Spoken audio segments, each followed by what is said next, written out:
अस्सलाम वालेकुम।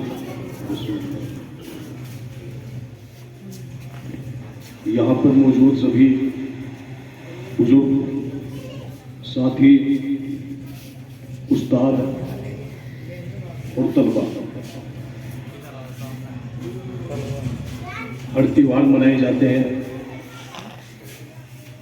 और सब अपने रीति रिवाज से जो जिस धर्म का है वो उसी हिसाब से अपना त्यौहार मनाता है। लेकिन 26 जनवरी, 15 अगस्त या 2 अक्टूबर ये ऐसे त्यौहार हैं, ऐसे पर्व हैं जिसमें कोई बाध्यता नहीं है कि हर आदमी से अपने रीति रिवाज से मनाए। ये देश के त्यौहार हैं। एक हिंदुस्तानी चाहे अमेरिका में रहे, चाहे पाकिस्तान में रहे या हिंदुस्तान में रहे, वो मुस्लिम हो, सिख हो या ईसाई हो, वो उसको अपने अपने रीति रिवाज से जो उनका त्यौहार होता है उस हिसाब से बनाता है। और 15 अगस्त, 26 जनवरी, 2 अक्टूबर ऐसे त्यौहार हैं कि इसे देश के रीति रिवाज से ही बनाना पड़ता है।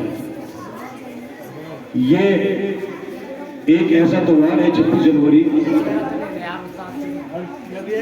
जो त्यौहार हमें हमारे अधिकारों को,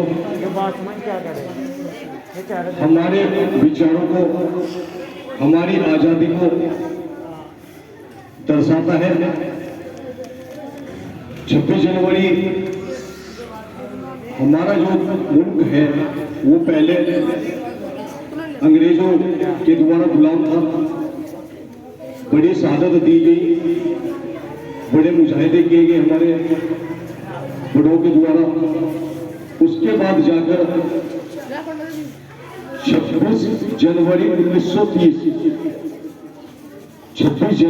1930 को पूर्ण साम्राज्य की एक घोषणा की गई। हमारे जो लीडर आजादी के लिए लड़े उनके द्वारा 1947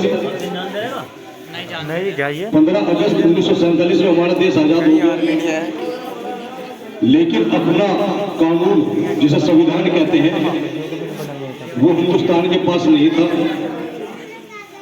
डॉक्टर भीमराव अंबेडकर जी